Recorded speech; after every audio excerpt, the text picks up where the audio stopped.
Howdy, I'm Cassie Joy Garcia, and this is so exciting to be sitting here with you. Fed and Fit, fedandfit.com, just turned 8 years old. I can hardly believe it. That seems like so long. There's so much hairspray has passed in 8 years. Glasses are new since 8 years. I've come out with 2 books, got a team behind me, and it's just such an incredible blessing. I cannot believe that this is my job. So anyways, to celebrate 8 years birthday of Fed and Fit, we thought we'd answer some of your questions.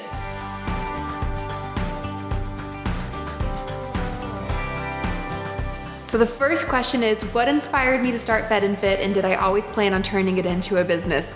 Oh, I would be lying if I didn't say yes. I planned on it from the get-go.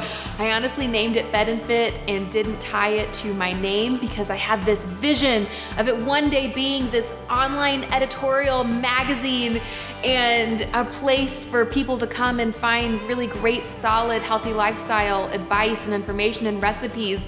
And then I went into personal blog world. How did I start it? I would just write about my own personal experiences. I wrote about the recipes that I was making in my kitchen that worked for me, that really helped me crack the code on healthy living, not just dieting. Slowly but surely, readers, y'all started trickling in and reading a few things and then asking questions back in the day when there was no Instagram or Facebook and everybody just asked questions on blogs.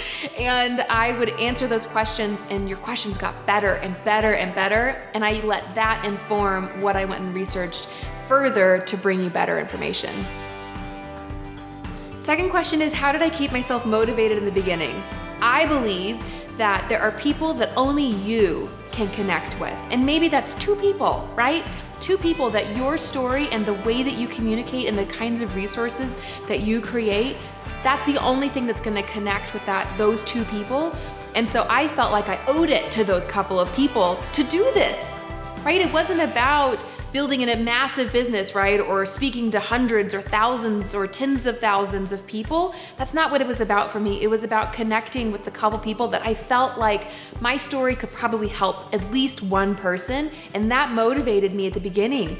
And then when the 3 daily readers went to 4 and then 5, I thought, oh, I found them. I found the 2 people that I was supposed to connect with, and it just blossomed from there. The next question is, were my food photos always beautiful, or did they improve over the years? That is hysterical. It was so bad, you guys. I had no idea what I was doing. I was living with my parents back in the day. I called them my roommates.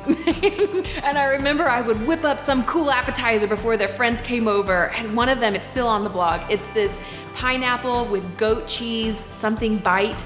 It is an okay dish. And it was dark outside, and so I turned on the oven headlamp, the yellow oven headlamp, and I took this yellow photo at a weird angle just because I was feeling really artsy. It's so bad. And the editing was non-existent. I used filters. It was just ridiculous. So no, my food photography has evolved over the years. Nothing really honed my food photography though, like writing a book. I can look through that book still and see the photos that I took at the beginning of the project, and I know which ones they were and the ones I took at the end. And even in the span of a project, just because of practice, it got better and better. So just stay at it, take a couple classes, but nothing replaces lots and lots and lots of practice.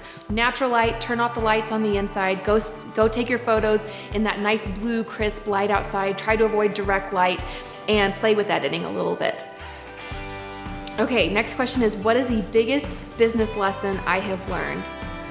Ooh, I think I'm learning it right now. If I'm gonna be really, really honest, the biggest business lesson I'm learning right now is what got me here won't get me there, right? So what got me here was learning how to take great photos and learning how to do it all, learning how to edit, learning how to talk to brands, learning how to write on Instagram, learning how to do video, learning how to just build really lovely verticals. But that won't take Fed and Fit to the next level to where we can reach and serve even more people, even better. I would say another big lesson learned is don't be afraid to diversify your income streams. Right? I really encourage you to think about that. Try to set up income streams in a bunch of different areas so you have lots of stable legs to stand on when something dips, right? When web traffic inevitably dips and Google changes their algorithm and wow, what's gonna happen? work on your email list. Try to establish really good, solid verticals and solid ways to reach your readers. What is my underlying guiding philosophy? The first thing that comes to mind is that if you're not a part of the problem, wait, how does it go? If you're not a part of the solution, you're a part of the problem.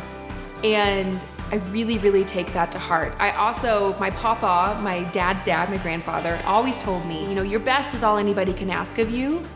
And so those two things really keep me in these productive, positive lanes.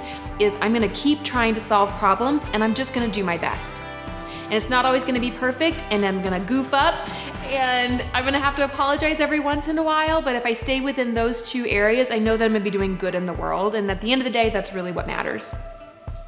How do I stay passionate? I think the best way to stay passionate is to just keep connecting with you guys and figure out what it is that's going on. Cook Once, Eat All Week came from a place where it was a meal prep struggle. Getting dinner on the table shouldn't be that hard. And there were so many of you who were making 3 dinners at night.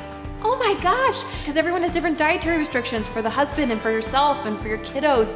And I thought, this is an area where I can come in, I can creatively problem solve and make this easier for folks. And I was so passionate about that. And then of course, being just backed by an incredible team. If I'm having kind of a slow day, my hair's a little more droopy and maybe I had a half less cup of coffee than I normally do, being surrounded by such incredible, positive thinking, smart, tenacious people really keeps me going. And that's the beauty of a team, right? You're able to balance each other's qualities and ups and downs. Anyways, thank you so much for tuning in for this exciting Q&A. Thanks for being here for the last 8 years. You guys are phenomenal. We say it all the time here at Fed and Fit, but our readers are the nicest, most lovely, positive humans on the face of the earth. It's an honor to be here with you. So thank you so much for reading. Thanks for sticking around. I hope you're excited about where we're going in the future because it is bright and exciting, and I cannot wait for you to see what we have in store.